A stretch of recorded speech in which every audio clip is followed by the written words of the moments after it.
3। ओम। धर्म की पाठशाला भाग 5, कर्तव्य ऑब्लिक कर्म से संबंधित है। मैं सतीश सिंह कछवाहा, सेवानिवृत्त senior technical superintendent IIT Kanpur, धर्म की पाठशाला में आप सभी का स्वागत है। मित्रों, अब से पहले हमने आपको सत्य न्याय के विषय में संक्षिप्त चर्चा की। अब आपको कर्तव्य के विषय में बताएंगे। जो भी हम बता रहे हैं ये सब संक्षिप्त है, विस्तृत जानकारी तो पुस्तक में ही प्राप्त होगी आपको।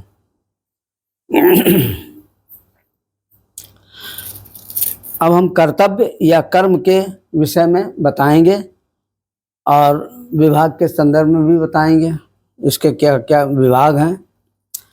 तो मित्रों,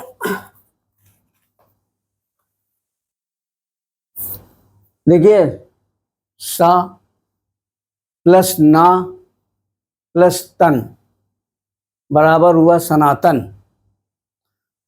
अब सनातन में जो तन है, कोई भी कर्म या कर्तव्य, ड्यूटी हो, चाहे बाध्यता हो, चाहे स्वैच्छिक कर्म हो, बिना तन के संभव नहीं है।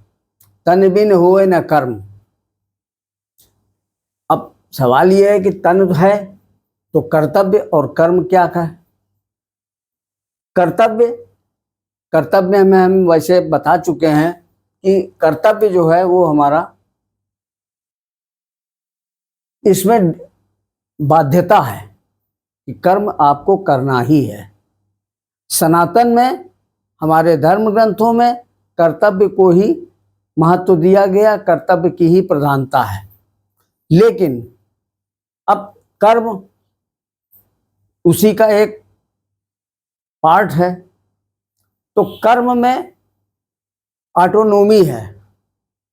ऑटोनोमी का मतलब स्वायत्तता है। आपकी स्वेच्छा है, कर्म करेंगे नहीं करेंगे। तो अब ये जो स्वैच्छिक कर्म है, ऑटोनोमी, वर्क से मतलब है। वर्क, काम जो है, कर्म जो है 3 तरह का होता है। एक होता है पुण्य कर्म, एक होता है पाप कर्म, एक होता है निष्काम कर्म। अब पुण्य कर्म हो या पाप कर्म हो, इसका आधार क्या है? इसका आधार 4 बिंदुओं पर निर्भर करता है। मतलब पाप और पुण्य के बीच का भेद 4 बिंदुओं पर निर्भर करता है, जिनका अभी हम आपको विस्तार से बताएंगे। कर्म चाहे पाप हो चाहे पुण्य हो, उसमें फल अपेक्षित है। फल तो होगा, आपको मिलेगा ही मिलेगा। आप पुण्य कर्म करेंगे तो भी आपको फल प्राप्त होगा, पाप कर्म करेंगे तो भी आपको फल प्राप्त होगा। लेकिन इनके आधार बिंदु 4 पॉइंट हैं, वो हम आपको बताएंगे बाद में। अभी बताते हैं। निष्काम कर्म वो कर्म है जिसमें फल अनापेक्षित है। फल की अपेक्षा नहीं होती है, लेकिन आप फिर भी कर्म करते हैं। और ऐसे कर्म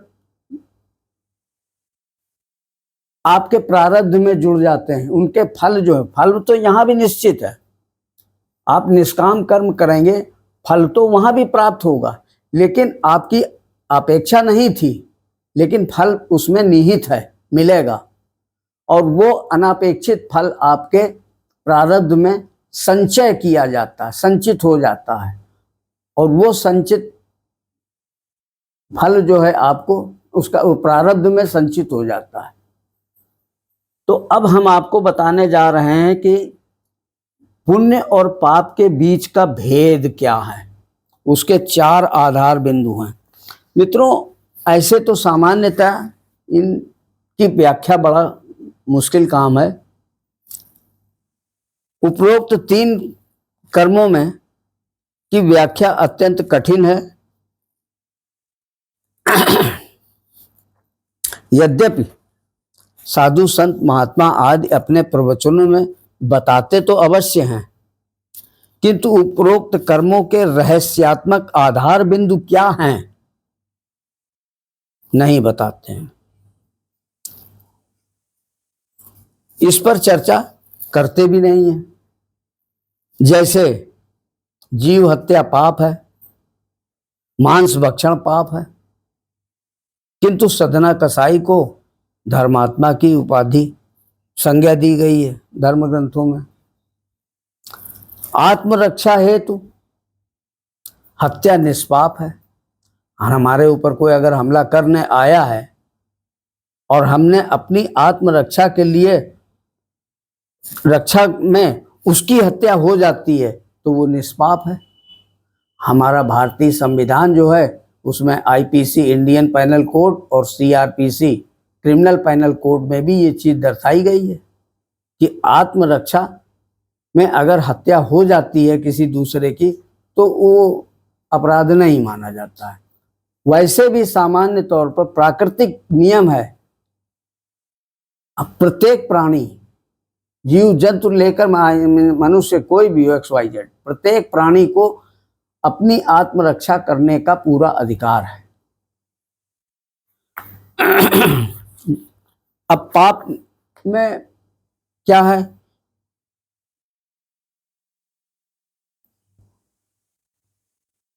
पर स्त्री गमन पाप है, किंतु नियोग प्रथा जो है हमारे यहाँ उसको धार्मिक मान्यता प्रदान की गई है। अब ये बड़ी विडंबना है कि एक तरफ हम पाप भी उसको कह रहे हैं और दूसरी तरफ नियोग में उसको मान्यता भी दे रहे हैं। इसी तरह से पर स्त्री द्वारा प्रणय निवेदन का तिरस्कार करना पाप है। और यहाँ उदाहरण के तौर पर धर्म ग्रंथों में भाई ययाति की व्याहता पत्नी क्या नाम था उसका हाँ, तो देखिए ययाति की व्याहता पत्नी शुक्राचार्य की कन्या देवयानी के साथ शर्मिष्ठा जो है वो दासी के रूप में गई थी और उस दासी का प्रणय निवेदन स्वीकार किया उन्होंने। उसका परिणाम उनको भुगतना पड़ा। वहीं पर शूर्पणखा के मामले में राम और श्री राम द्वारा और या लक्ष्मण द्वारा शूर्पणखा का प्रणय निवेदन तिरस्कृत किया गया। उसका परिणाम आप प्रत्यक्ष है, आप सभी जानते हैं कि रावण ने क्या किया राम और सीता के साथ।